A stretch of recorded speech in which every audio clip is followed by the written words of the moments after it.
கலகலகலவன சிரி கண்ணில் நீர் வர சிரி. 1ஆம் கிளாஸ் வாத்தியாரா இருந்துடலாம், 5ஆம் கிளாஸ் 10ஆம் கிளாஸ் 9th வரைக்கும் கூட வாத்தியாரா இருந்துடலாம்.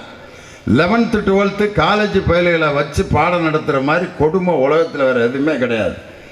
பொழுது போலன்னா வாத்தியாரை கூப்பிட்டு கேள்வி கேட்பேன். திடீர்னு ஒருத்தன் எந்திரிச்சான் வாத்தியாரை பார்த்து, சார் என்னடா ஒரு முக்கியமான கேள்வி சார், சந்தேகம் மனசை போட்டு ஒட்டைக்குதுன்னா. என்னடா கேள்றா அப்படின்னு. தோசையை ஏன் சார் திருப்பி போடுறாங்கன்னு இருக்கேன். வாத்தியாரை வம்புழுக்கிறேன். யார்? ஃபிசிக்ஸ் வாத்தியார்கிட்ட கேட்குறேன். அவர் ஏன்டா இதுக்கு இதை படிச்சுட்டாடா நான் சொல்லி நியூட்டன் லாலாம் பேசுகிறீங்கல்ல, இதை சொல்லுங்கன்றேன். தோசையை ஏன் திருப்பி போடுறாங்கன்னா இந்த பக்கமும் வேகணும்டா, அதனால தான் திருப்பி போடுறாங்க. அதுக்கு அவன் சொல்கிறேன், இது கூட தெரியாமல் எப்படி சார் இத்தனை டிகிரி படிச்சிங்கன்னு. என்னன்னு சொல்கிறான்னு. தோசைக்கு தானாக திரும்ப தெரியாது, நம்ம தான் திருப்பி போடணும்னு இருக்கேன்.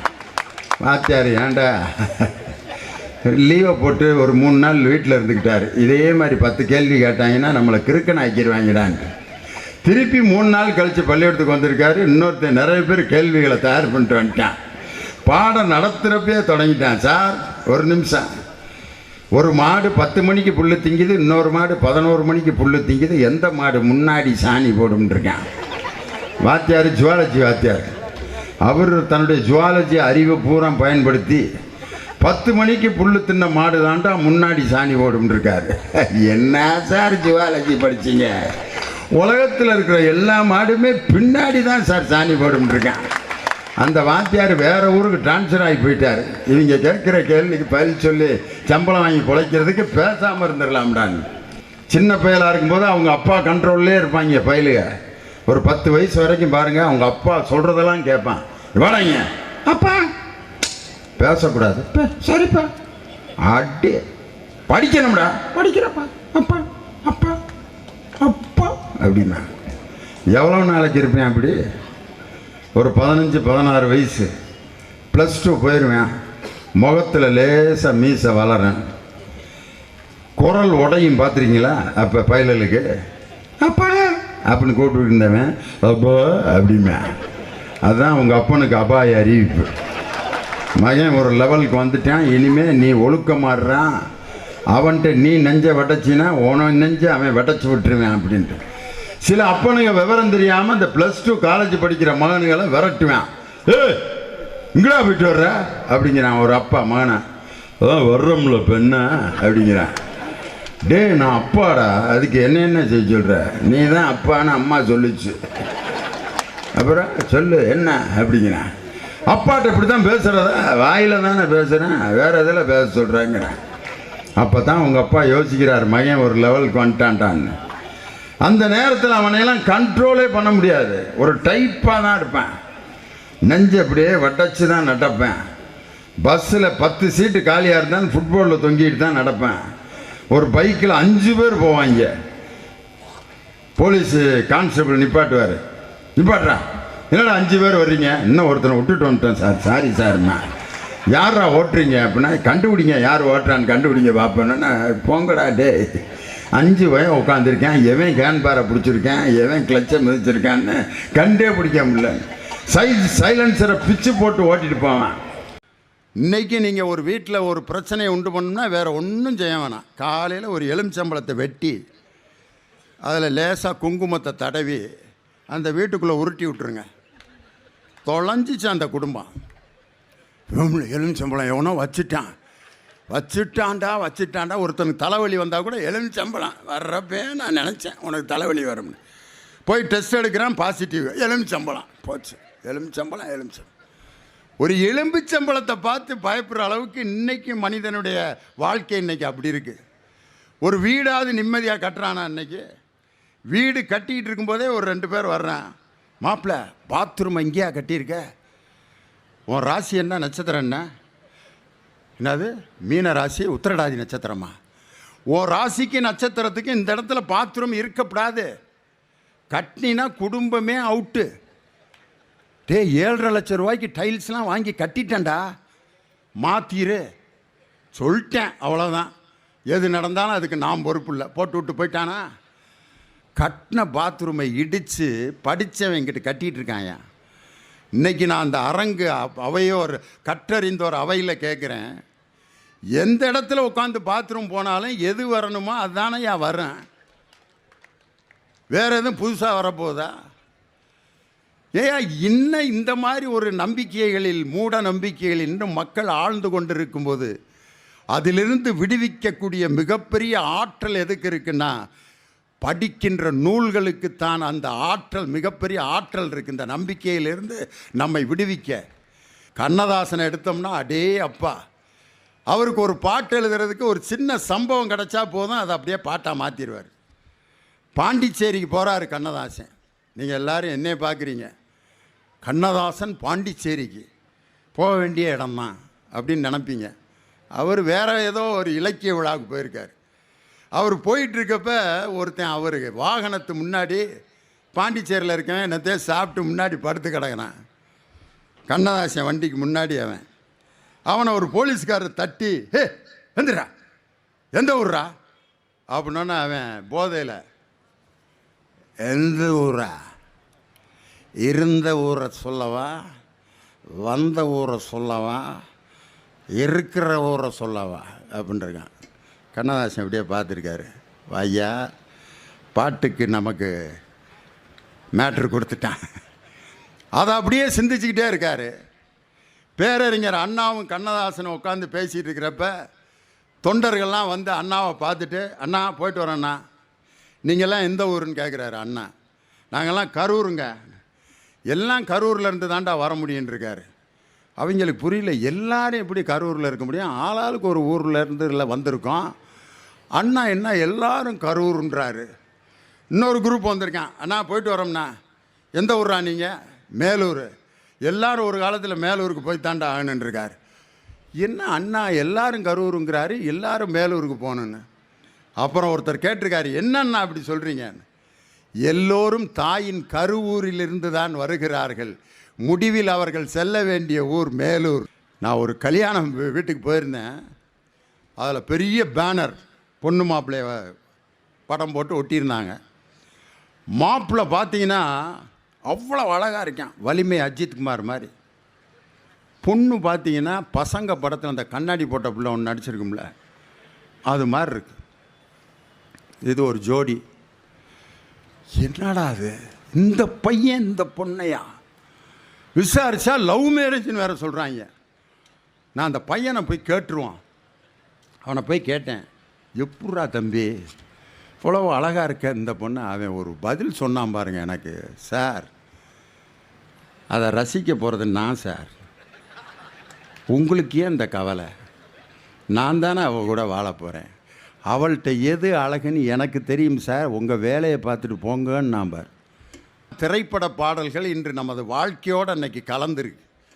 ஒரு காலத்தில் திரைப்பட பாடல்கள் எப்படி இருந்தது, பாட்டு பேச்சு இல்லாமல் ஊமப்படமாக இருந்துச்சு. அன்னைக்கு கதாநாயகனும் கதாநாயகியும் வெறும் அசைவுகளில் தான் பேசிகிட்டு இருந்தாங்க. கதாநாயகன் வருவார், இதை 3 மணி நேரம் உட்காந்து பார்த்துருக்கான். நம்பால் எப்படி தான் பார்த்தானுன்னு தெரில. காரணம் அன்னைக்கு ஒன்றும் இல்லாமல் இருந்ததுக்கு இந்த மொழியே இல்லாத படம் அவனுக்கு பெரிய என்டர்டெயின்மெண்ட்டாக இருந்திருக்கு. அதுக்கப்புறம் சினிமா பேச ஆரம்பிச்சிச்சு. அப்புறம் பாட ஆரம்பித்த பிறகு பாட்டுக்கு அளவே இல்லாமல் போயிடுச்சு. ஒரு படத்தில் 35 பாட்டு 36 பாட்டு. அன்றைக்கெல்லாம் தியாகராஜ பாகவதருடைய பாடல்கள், பாபநாசம் சிவனுடைய பாடல்கள்லாம் என்ன மொழியில் அது எழுதப்பட்டதுன்னு கூட தெரியாமல் சாதாரண தொழிலாளிகள்லாம் பாடினாங்க அந்த பாட்டை. தியாகராஜ பாகவதருடைய பாட்டு எப்படி இருக்கும்னா, பாபநாசம் சிவன் எழுதி அழகான ராகங்களில் இசையமைச்சு ரொம்ப கம்பீரமான குரலில் பாடுவார். மனமே ஈசன் நாமத்தை வாழ்த்துவாய், தினம் வாழ்த்துவாய், கனவெனும் வாழ்வில் கலங்கி வாடாதே, காதலை மாந்தரை புகழ்ந்து பாடாதே காமமோக மத வைரிகள் வசமாய் கர்ம வினை சூழுலக வாதனையில் கருமாறி மனமோடு துயருறாமல் நிரந்தரமும் மகிழ்ந்து வர சுகம் பெறவும் மனமே நீ ஈசனாமத்தை வாழ்த்துவாய் தினம் வாழ்த்துவாய். இந்த பாட்டு இன்னைக்கு கைதட்டு வாங்குதுன்னா அந்த மனிதனுடைய அந்த கம்பீரமான குரல். ஆனால் இப்போ நான் என்ன பாடினேன்னு யாருக்காவது விளங்குச்சா? கணவனும் வாழ்வில் கலங்கி படாதே காதலை மாந்தரை புகழ்ந்து பாடாதே காம மோக மத வைரிகள் வசமாய் கர்ம வினை சூழுலக வாதனையில் கருமாறி மனமோடு துயருறாமல் நிரந்தரமும் மகிழ்ந்து பெற சுகம் பெறவும். ஐயா போய்ட்டு ஐயா, நாங்கள் இன்னொரு நாளைக்கு கேட்டுக்கிறோம் பாட்டுன்ட்டு. கொஞ்சம் கொஞ்சமாக அந்த பாடல்களில் தமிழ் வந்துச்சு. தியாகராஜ பாகவதருடைய காதல் பாட்டில் நல்ல தமிழ் சொற்கள் வரவும் அதை ரொம்ப ரசித்து கேட்டான். காதல் பாட்டு மன்மதலீலையை வென்றார் உண்டோ என் மேல் உனக்கேனோ பரமுகம். அதில் ஒரு காட்சி, அந்த காட்சியை பார்க்குறதுக்கு எங்கள் அப்பா 15 தடவை போயிருக்கார். அந்த அது என்னன்னு தெரியும் உங்களுக்கு. உன்னை நயந்த நான் வேண்டிய ஓர் முத்தம் ரம்பா சுவாமி அப்படின்னு ஒரு ஃப்ளையிங் கிஸ் கொடுப்பார். யாருக்கு? டிஆர் ராஜகுமாரிக்கு தியாகராஜ பாகவதர். அது அன்னைக்கு அப்படிப்பட்ட ஒரு காட்சி. இந்த சாரிகைசி ராகத்தில் அவர் பாடிய பாடலை ராகம் என்றால் என்னன்னு தெரியாதவர்கள் கூட பாடி மகிழ்ந்தார்கள். அதே சாரிகைசி ராகத்தில் அதுக்கப்புறம் டிஎம் சௌந்தரராஜன் பாடினார். வசந்த முல்லை போலே வந்து அசைந்து ஆடும் பெண் புறாவே பாடினார். இந்த தியாகராஜ பாகவதர் பாபநாசம் சிவன் பாடல் எழுதி கொண்டிருந்த காலத்தில் பாடல்களினுடைய அர்த்தம் புரியாமல் மக்கள் அதை ரசித்தார்கள். பியு சின்னப்பா இருக்கார், புதுக்கோட்டைக்காரர். அவர் பார்த்தீங்கன்னா ஒரு படத்தில் 6 பியு சின்னப்பா அன்னைக்கே பாருங்கள் 6 பேர் உட்காந்து பாடுற மாதிரி ஒரு பாட்டு. ஸ்வாரஸ்யம் வசீகர கண்கள் சேர்த்தரும் முகம் சந்திர பிம்பம் ஸ்வாரஸ்யம் ஆட்டும் மகிழால் அபிநய மொழியால். இந்த பாட்டை பாடுறேன். ஒரு பையன் எப்படி சார் பழைய தமிழ் படத்தில் ஹிந்தியிலலாம் பாட்டு எழுதுனாங்கன்னு கேட்குறான். தமிழ் பாட்டுறா. சுவாரஸ்யம் வசீகர கண்கள் சீர்தரும் முகம் சந்திர பிம்பம். எவ்வளவு வார்த்தைகள், தமிழுக்கு புறம்பான வார்த்தைகள் அந்த காலத்தில் திரைப்பட பாடலில் இருந்துச்சு பாருங்கள். இப்படி காலங்காலமாக அப்படியே திரைப்பட பாடல் வந்து சுத்தமான தமிழ் சொற்கள் அடங்கிய பாடல்கள் வந்தது. மக்களை பாடிய மருதகாசி பாடுறார். செந்தமிழ்நாட்டு சோலையில் சென்று பாடி திரியும் பொங்குகில்ல தென்றல் அடிக்குது என்னை மயக்குது தேனமுத இந்த வேளையில். செந்தமிழ்நாட்டு கே ராமசாமி அவருடைய குரல் பார்த்தீங்கன்னா லவ் பண்ணுறே அள்ளியாடி கொன்னே முடியும் உங்களை அப்படின்ற மாதிரி இருக்கும். கூட ஜிக்கியமாக பாடுவாங்க. உம்மையன்றி இங்கு இன்பம் இல்லை உற்ற துணை வேறு யாரும் இல்லை. அதுக்கு இவர் அன்பில் விளைந்த அமுத பார்த்துக்க அப்படி. அன்னைக்கு அந்த வார்த்தைகள், தமிழ் வார்த்தைகள் திரைப்பட பாடலுக்குள் வர வர மக்கள் அந்த பாடல்களை நெருங்கி போனார்கள்.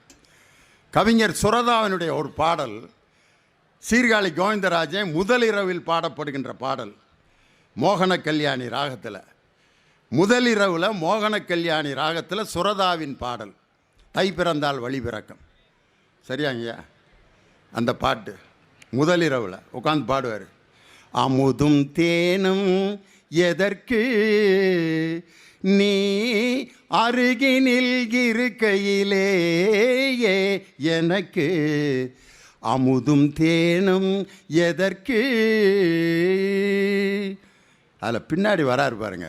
அருவி தரும் குளிர் நீர் அன்பே இனிமேல் அதுவும் சுடுநீராகும் நமக்கு அமுதும் தேனும் எதற்கு. இதோடு நிறுத்திட்டு அந்த பாட்டை இங்கே சொல்ல மாட்டேன். விழியாலே காதல் கதை பேசி மலர் கையாலே சந்தனம் பூசு அப்படின்னு சொல்லிட்டு தமிழ் மொழி போல சுவையூட்டும் செந்தேனே உடல் நான் உயிர் நீ தானேன்றார். தமிழ் மொழி போல சுவையூட்டும் செந்தேனேன்னு முதலிரவு அன்னைக்கு தன் மனைவியை பார்த்து பாடுகிற மாதிரி ஒரு பாடல் எழுதியது கவிஞர் சுரதா என்ற அற்புதமான கவிஞர், பாரதிதாசனுடைய சீடர். அவருடைய ஊமையெல்லாம் ரொம்ப அற்புதமாக இருக்கும். நாடோடி மன்னன் படத்தில் சரோஜா தேவி எம்ஜிஆர் அந்த கலர் காட்சியில் ஒரு காதல் பாட்டு பழைய ஆளுகளுக்கெல்லாம் அப்படியே ஆஹா. அந்த நாடோடி மன்னனில் இன்டர்வலுக்கு பிறகு அந்த கலர் காட்சி வந்தோன்னே சரோஜா தேவி எம்ஜிஆரும் பாடுற டூயட். கண்ணில் வந்து மின்னல் போல் காணுதே இன்ப காவிய கலையே ஓவியமே. அதில் ஒரு உவமை பயன்படுத்தியிருப்பார். சுடர் மின்னல் கண்டு தாழை மலர்வது போலே உனை கண்டு உள்ளமே மகிழ்ந்தேனே. சூரியனை பார்த்து தாமரை மலர்கிறது, சந்திரனை பார்த்து அல்லி மலர்கிறது. இதுதான் எல்லாம் பயன்படுத்துவாங்க. ஆனால் மின்னல் கண்டு தாழம்பூ மலர்வதை போல் உன்னை பார்த்து நான் மலர்ந்தேன் என்ற ஒரு அரிய ஓமையை பயன்படுத்தியவர் கவிஞர் சுரதா. அதே மாதிரி பாருங்கள், விண்ணுக்கு மேலாடைன்னு ஒரு பாட்டு கே பாலச்சந்தருடைய நாணல் படத்தில். அதில் அந்த கற்பனையை பாருங்கள். விண்ணுக்கு மேலாடை பருவமழை மேகம், வீணைக்கு மேலாடை நரம்புகளின் கூட்டம், கண்ணுக்கு மேலாடை காக்கும் இரு இமைகள், கனவுக்கு மேலாடை தொடர்ந்து வரும் தூக்கம். கண்ணுக்கு மேலாடை காக்கும் இரு இமைகள், கனவுக்கு மேலாடை தொடர்ந்து வரும் தூக்கம். என்ன கற்பனை பாருங்க. இப்படி அழகிய கற்பனைகளை திரைப்பட பாடல் நமக்கு தந்தது. பட்டுக்கோட்டை கல்யாண சுந்தரம் இருக்காரு, டே அப்பா, அவர் பாட்டை கேட்ட பிறகு தான் நிறைய பேர் இந்த சொத்து சேர்க்கிறதையே குறைச்சேன். குட்டி ஆடு தப்பி வந்தால் குள்ள நெறிக்கு சொந்தம், குள்ள நெறி மாட்டிக்கிட்டா குறவனுக்கு சொந்தம், தட்டுக்கட்ட மனிதன் கண்ணில் பட்டதெல்லாம் சொந்தம், சட்டப்படி பார்க்க போனால் 8 அடி தான் சொந்தம், உனக்கெது சொந்தம் எனக்கெது சொந்தம் உலகத்துக்கெது தான் சொந்தமடா, ஆட்டிலே குட்டி ஊட்ட மறந்தால் அதோட சொந்தம் தீருமடா, காலை நீட்டியே வைத்து நெருப்பிடும் போது போட்ட ஒரு பிடி வாய்க்கரிசியில் நேசம் பாசம் பொருளாசைக்கெல்லாம் கணக்கு தீர்ந்திடும் சொந்தமடான்ட்டு உனக்கெது சொந்தம் எனக்கெது சொந்தம்னு அந்த பாட்டில் நிலையாமையை ரொம்ப அழகாக கொண்டு வந்தார் பட்டுக்கோட்டை கல்யாண சுந்தரம். அதற்கடுத்து உடுமலை நாராயணகவி வந்தார். பட்டுக்கோட்டை கல்யாண சுந்தரத்தினுடைய அந்த அடியொற்றி பராசக்தியில் எழுதுவார் பாருங்க. சிதம்பரம் ஜெயராமன் பாடுவார்.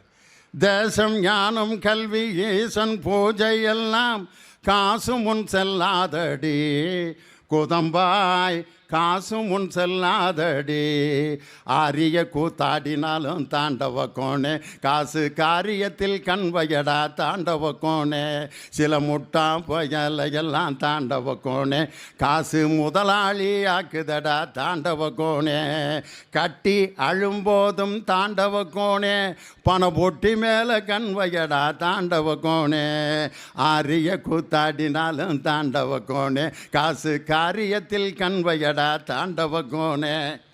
காசு ஒரு மனுஷனை என்ன பாடுபடுத்துதுன்னு. அதைவிட அவருடைய காலகட்டத்தில் வாழ்ந்த கலைவாணர் என்எஸ் கிருஷ்ணன், அவருக்கு பாடல் எழுதியவர் உடுமலை நாராயணகவி. எப்படிப்பட்ட சமுதாய சித்தாந்தங்களை, எவ்வளவு அருமையான வாழ்க்கை நெறிமுறைகளை அந்த திரைப்பட பாடல்களில் கொண்டு வந்தாங்க. லிட்ரேச்சர் அப்படிங்கிறதுக்கு ஒருத்தர் வரையறை கொடுக்குறார். What is meant by literature?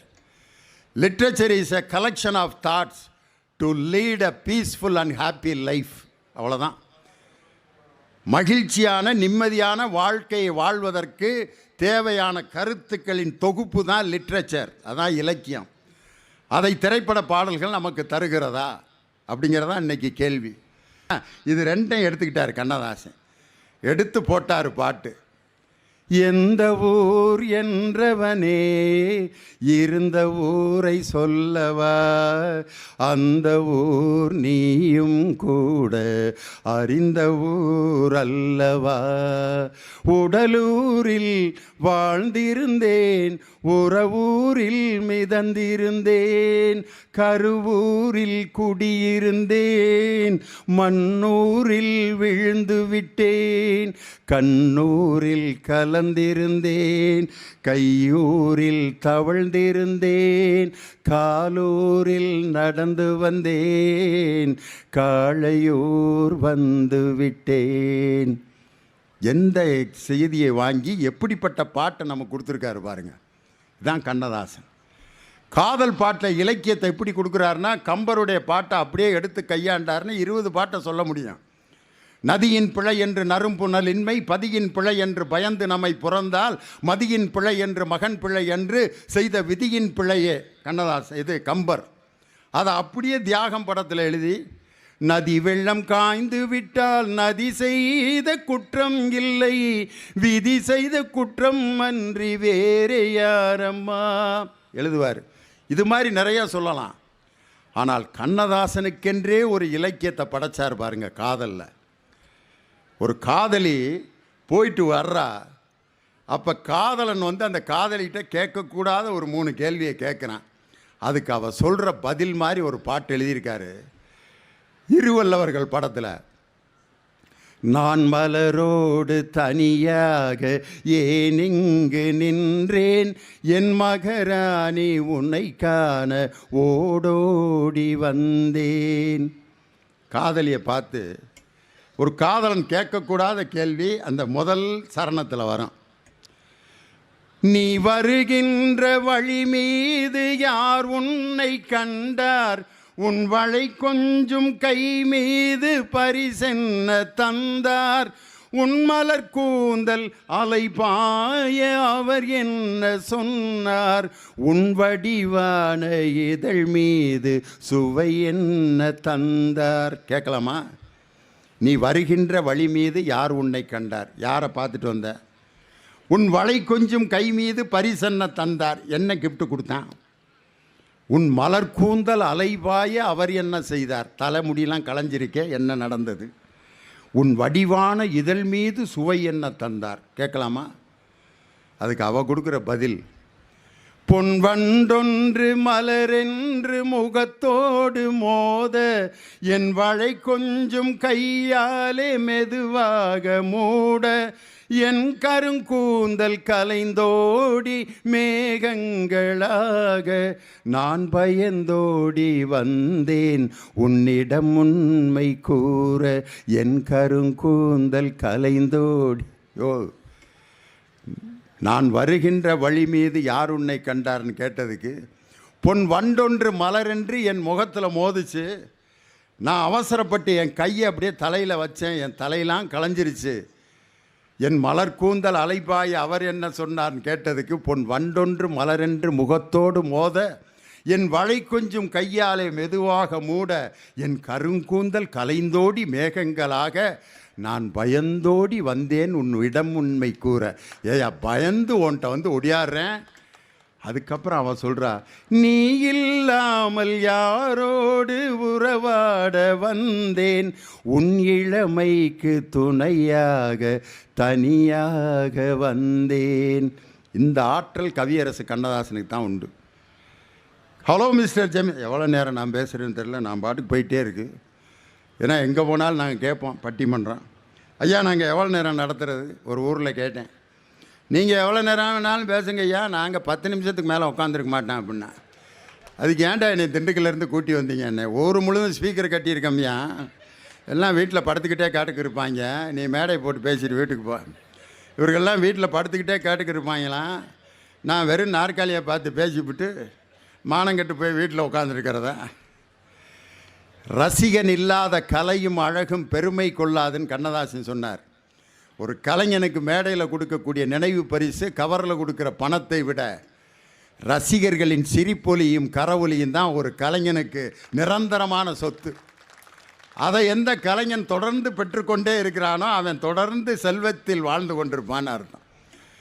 Kannadasan வரைக்கும் வந்தாச்சு.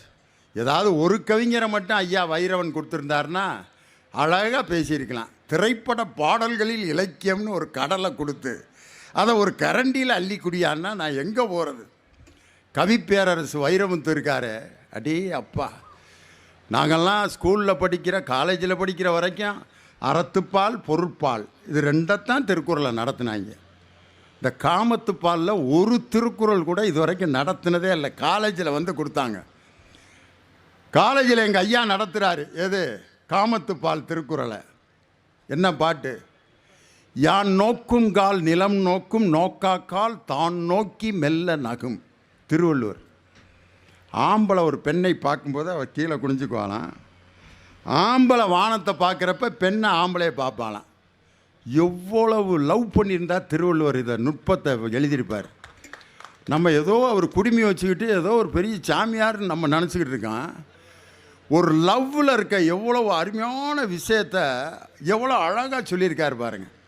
இதை அப்படியே கண்ணதாசன் வாங்கி, உன்னை நான் பார்க்கும்போது மண்ணை நீ பார்க்கின்றாயே, விண்ணை நான் பார்க்கும்போது என்னை நீ பார்க்கின்றாயே அப்படின்னு எழுதியிருப்பார். கவிப்பேரரசு வைரமுத்து காதலை எப்படி எழுதுகிறார் பார்த்தீங்களா? இந்த பாட்டு வந்து 3 மணி நேரத்தில் எழுதப்பட்ட பாட்டு. அலைகள் ஓய்வதில்லைங்கிற படத்தில் பாரதி ராஜா இந்த பாட்டை உடனே ரெக்கார்ட் பண்ணணும்னு எழுதி கொடுத்துட்டு போங்க. சிச்சுவேஷன் என்ன? ஒரு காதலி தன்னுடைய காதலன் வந்து வெளியூருக்கு படிக்க போகிறா. நான் போன பிறகு உன்னை பார்க்க முடியாது, இந்த ஏக்கத்தை தெரிவிக்கிற மாதிரி ஒரு பாட்டை எழுதி கொடுங்க.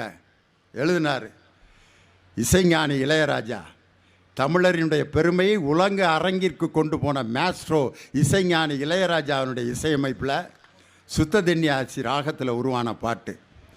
சகம பனி சானி பமக ச மம ப ப கமக கமக ச நினி ச க க ச நினி ச க மம ப சாச நீனி க மம நீனி சாச நினி ச. விழியில் விழுந்து இதயம் நுழைந்து உயிரில் கலந்த உறவே, இரவும் பகலும் உரசி கொள்ளும் அந்தி பொழுதில் வந்துவிடு.